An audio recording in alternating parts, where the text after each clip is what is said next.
we're going to get right on into these matches. And don't forget, if you're playing in the finals, we're grabbing those games directly from the leaderboard. Some of the players have that flashing red light right next to their names. That means they're in a match, and you can hop in as well. You can check these out, and it's 2 hours left to play. So, Ropes, does he see him? He does. He's expecting the player to be below this pyramid. And oh my goodness, gets the replace. There it is. This guy's weak. It should be a free limb. Yeah, down goes Sloppy. Heads up play from... So now repopping it. There we go. I've had that happen countless times. As now player already inside the box, and woof. All right, there's a... But a solid 150 in there will still put some damage out there as Bucky rips Stretch apart with that drum gun, but needs to find that medium ammo. Will get some from Skeptic there, but again, not quite a ton, still at 67, but more than enough to get it done. The Shadow Bomb until you're basically guaranteed to get in the zone. Like, look, right there, that box that Bucky just made would be exactly in zone, and a brilliant challenge there. That's his old box. And now this is going to come down to pure tunneling right here from Bucky. No more movement items. Quick little spray on the physics. Bucky doing a great job of making sure to stay ahead of this rotation, but also give himself a second or two to look back and possibly pick up a couple eliminations. Still right on the forward edge of this zone. I love what I'm seeing. It is Zake, though, on the high ground. The one more build, so gonna see him off to take a little bit of fall damage, but then trades it right back out away by picking up Flicks and then also picking up Deity. But Bucky doing the same thing. So Zate clears out the high ground, Bucky clears out the low ground, and now we have a 1v1. Bucky with all the mats and the low ground sprays up towards Zate. Who has the better drum? Who has the better positioning? Who will close this out as Bucky begins his move for the high ground? Whoa, he just got high ground so easily right there. Zate, I mean, I don't know Zate's material count, but Zate's got to be out. Yeah, there's no way Zate has any materials. There it is. I was like, okay, wait. That was suspiciously easy. And yeah, it was because Zate was out of mats. And look at that fossil. And he's still got 5 rockets in this epic rocket launcher. There's the quick one. Bello immediately limbed, and oh, you got to go for it. He wants him. Yep, he wants to go for it. But he sees the other player there. Is able to play Luke Goblin, also picks up a redeploy, so if he can work vertically, he'll be good. But he didn't get a ton of those mats. Picks up top 25, please. You got your top 25, 24th for you, so 3 points and not much else. But Yarop making short work in the backside of the lobby as top 26. He's stuck in the bottom. He's stuck in this box. That player has to know. He's just going to start swinging, hoping to make contact, but instead... What?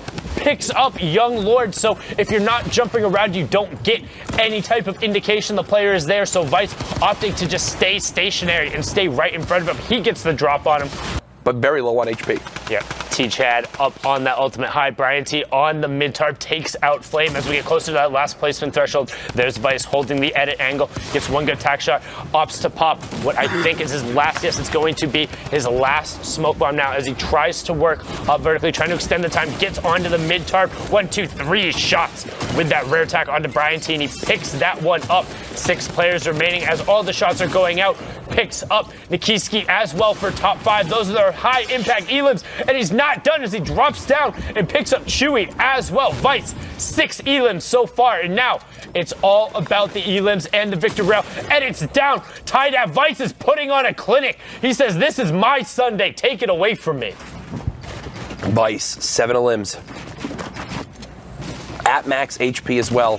Vice going for it, trying to build up for the high ground, trying to stay ahead of the zone. Drum gun putting on pressure. The trap comes. He got both! He got both! Vice drops the trap and runs away as he gets both to win the game. To use right now. Just holding the pyramid, cone at it for the moment, looking for a snipe. Just like that. Slacks is caught off guard, and now that's the green light to go. But it seems like the player nearby also has the same idea. And I'm wondering if Cloaksy now gets aggressive on this person who's going for his loot.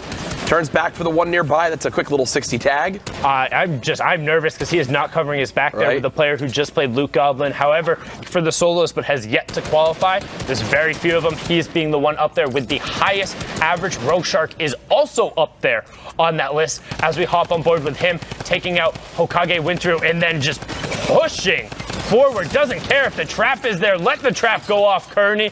Rogue Shark says, I got something better. With this combat shoddy, heavy sniper ready to be used potentially to get in this box as well. And here he goes. Cloaksy. Wall is his. And just like that, Another elimination, some extra materials to continue to build on in with. And top 15, so that's huge for him. That's a nice little 3-point swing, but gets caught with his blueprints out by Little Hype, who is rocking here. Will the dream be enough? 13 players remaining. Slothy picks up Strike. Predator goes down to the storm. No. Rogue Shark, another one of those players who's been top 100 every time, takes the high ground. Top 10 scenario. Shadow Bomb's ready. Quick little shot. And we've seen this more and more, how good this combat shotgun can be. Taking some storm damage for the moment, just trying to stay above this mountain. But look at how tight-packed 5 players are right now, all on this one level. And you see just how hectic this is. It's an absolute spray fest with the drum gun. Snoo trying to connect any tac shotgun shots possible. There's one, there's two, there's... No, I thought the third. Shotgun ended up picking it up. Now Shot needs to get back into the zone. But Rogue Shark just took control of the high ground. So when he ran out into the storm, he grabbed enough mats to get up there, and he blocks everyone else out. Now he wants that last Eagle. He knows the player has to be low. Instead, just going to wait it out. Rogue Shark.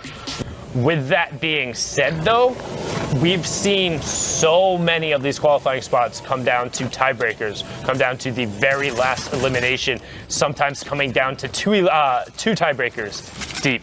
The ones who are qualifying, they're going for it in those circumstances. Now Kaizui here, a player who we've seen continually do well in these tournaments, and that is brilliant. Kaizui knew he was no longer going to carry these stink grenades. The chili pepper spawn. I'm wondering if anyone picks up a chili pepper for late game rotation. How funny would that be? Someone's moving faster. I mean, the extra speed would certainly help. Don't know if you can, like, spare the half second it takes to activate. FC puts down the traps, but the traps only do you so well if the player actually drops in. Stretch, as you see, 19 spots total up for grabs today. We have already given away 10. We'll have an 11th when Brazil wraps up.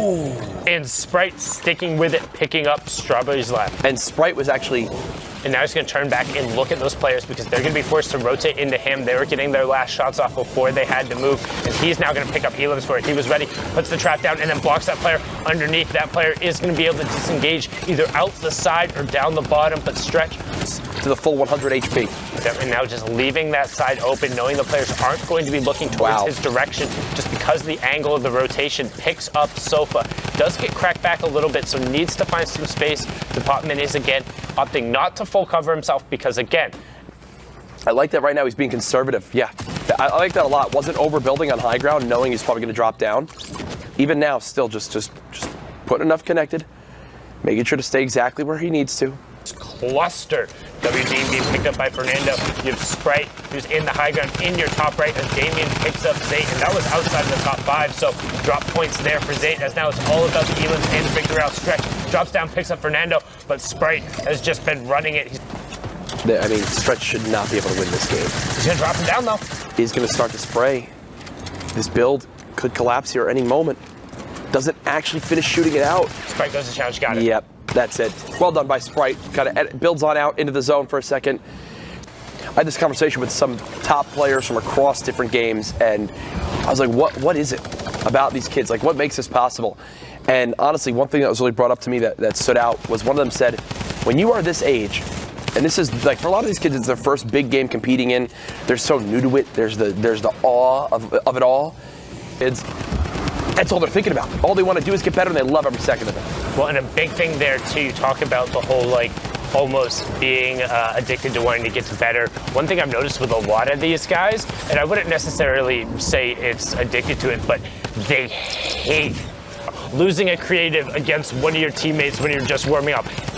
Nobody wants to be in this position, particularly when you are at this level, when you're in that top 0.001% of players and you're playing for a spot in New York City who have been around this for a while. Grind out a game plan, come prepared with that, and then execute on it. There's so many different ways for these players to be successful, and that's what it's all about. As now Vix, they have Landjock picking up Siren on that low side of the storm.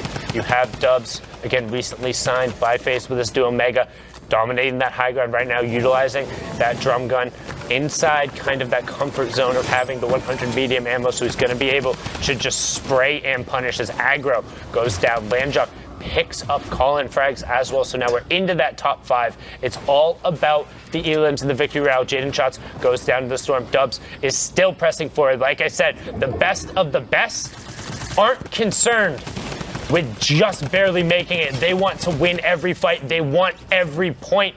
As Vix gets Landjuck on the low ground, Dubs gets Nate Hill on the high ground. Now it's Dubs versus Vix, and Dubs rat-tat-tats him straight to the face. 3 shots. Right now, Dubs sitting at the top. Come on, man. Dude, week after week, Dubs, what are you doing? What are you eating? Like, what is this? Like, every single week he's up here. He's already qualified. He's already going to New York in solos. And he did it last time too, but regardless, here's the rest of the guys who are actually competing for that ticket. He's competing for the prizing this week. The rest of these guys competing for the ticket to New York. Buck, Vice, Rogue Shark, we've seen all of their games. Kaizui also was in a game that we saw. I'm enjoying watching all these standings kind of shape up and watching the matches as well. Because it's getting Dubs is far away again, taking the lead. But look at the rest of these. Look at 37 down to 31. That's not a huge spread. And we talked about in the EU, that's not a huge spread. This could go anyway, right? So yeah, I mean, players still can contest, right? With one great game, you know, you talk about it like Sunlight has mentioned before, 5 eliminations and a victory royale, 15 points hit the board. You know, suddenly you're finding yourself way up there. So I mean, take a look. I mean, he's only played 4 games. He has 6 games left to play. Yeah. But Buck, who's right behind him with 37, still has 7 games to play. But look at another quick difference here. Zayt at 32 and Buck at 37. That one fight is a swing of 4 points. And guess what? They're not even that far away. 5 points is the difference between them right now. So those little interactions, they matter, they add up, and maybe they'll fight again in the future games. Like, you never know. You could end up